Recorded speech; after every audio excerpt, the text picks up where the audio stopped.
Halo teman-teman, kali ini kita akan belajar tentang wujud benda. Wujud benda yang pertama yaitu benda padat. Benda padat ini banyak terdapat di sekitar kita. Benda padat mempunyai bentuk yang tetap dan ukuran juga tetap. Contoh benda padat yaitu buku, pensil, penggaris, tempat pensil, dan lain-lain. Jika dipindahkan dari meja ke lantai, bentuk benda padat tersebut akan tetap atau tidak berubah. Adapun dipindahkan ke berbagai tempat, bentuk dan ukuran benda padat pasti akan selalu tetap.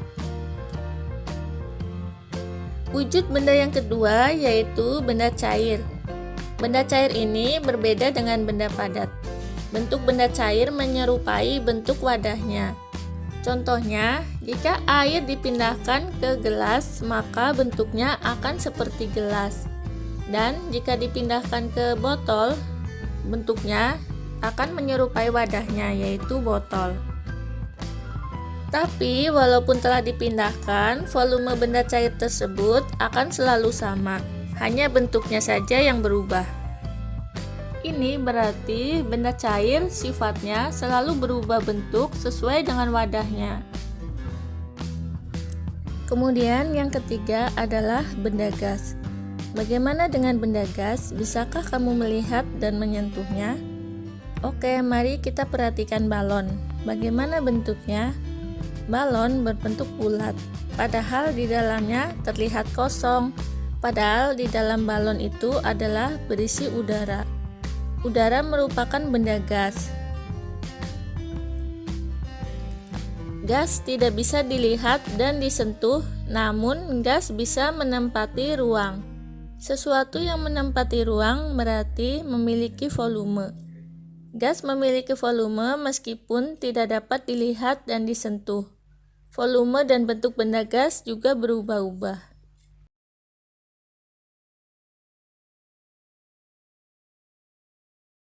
Di video kali ini kami akan membahas atau menjelaskan bagaimana cara menyelesaikan soal cerita pembagian untuk kelas 2 SD.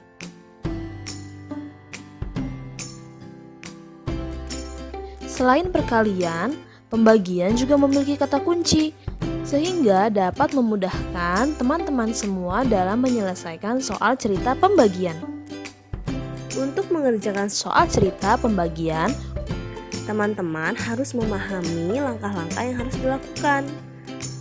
Pertama yaitu harus benar-benar mengetahui apa isi dan maksud dari soal cerita tersebut. Kalau masih belum paham, diulang-ulang terus ya baca soal ceritanya supaya teman-teman bisa paham. Nah, yang kedua, pada soal cerita perkalian ada kata kuncinya loh. Jadi memudahkan teman-teman semua dalam mengerjakan soal cerita tersebut. Kata kuncinya yaitu terdapat pada kata sama banyak atau sama rata. Yuk, kita langsung ke contoh soal. Contoh soal nomor 1. Pak Santoso memiliki 66 buah manggis. Pak Santoso ingin memasukkan buah manggis tersebut ke dalam 11 kantong dengan jumlah sama rata. Maka jumlah buah manggis tiap plastik adalah... Nah, pada soal cerita tersebut terdapat kata sama rata. Artinya penyelesaiannya menggunakan proses pembagian. Berarti jumlah semua buah manggis milik Pak Santoso dibagi dengan jumlah kantong yang akan dimasukkan buah. Berarti 66 dibagi 11. Artinya 66 kita kurang dengan 11 sampai hasilnya 0. 66 dikurang 11 55. Dikurang 11 44. Dikurang 11 33. Dikurang 11 22. dikurang 11, 11. Dikurang 11, 0.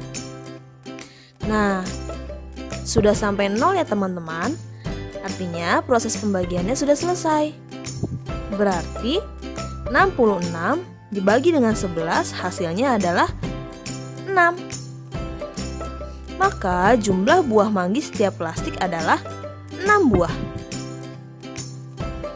Kita lanjut soal nomor 2 ya. Bu Karina membeli 15 bungkus roti. Roti tersebut akan dibagikan kepada 3 anaknya sama banyak. Berapakah roti yang didapat oleh masing-masing anaknya?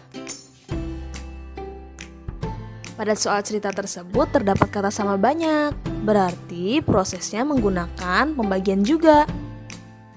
Di sini, jumlah bungkus roti dibagi dengan banyak anak Bu Karina.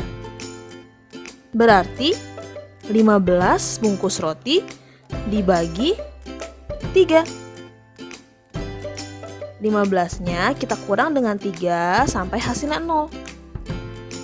15 dikurang 3, 12. Dikurang 3, 9. Dikurang 3, 6. Dikurang 3, 3. Dikurang 3, 0. Sudah selesai ya teman-teman.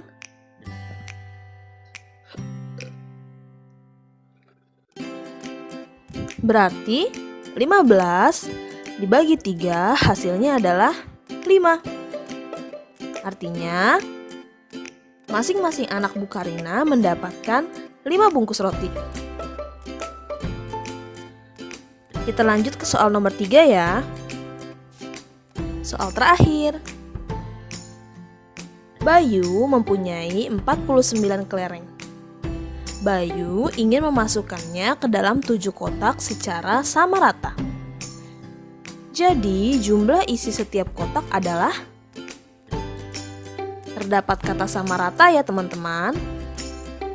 Pengerjaannya juga menggunakan proses pembagian. Berarti banyaknya kelereng dibagi dengan banyaknya kotak. Artinya 49 kita bagi dengan 7. 49 kita kurang dengan 7 sampai hasilnya 0. 49 dikurang 7, 42. Dikurang 7, 35. Dikurang 7, 28. Dikurang 7, 21. Dikurang 7, 14. Dikurang 7, 7. Dikurang 7, 0.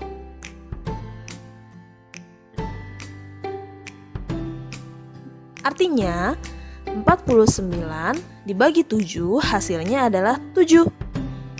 Jadi jumlah isi setiap kotak adalah 7 kelereng.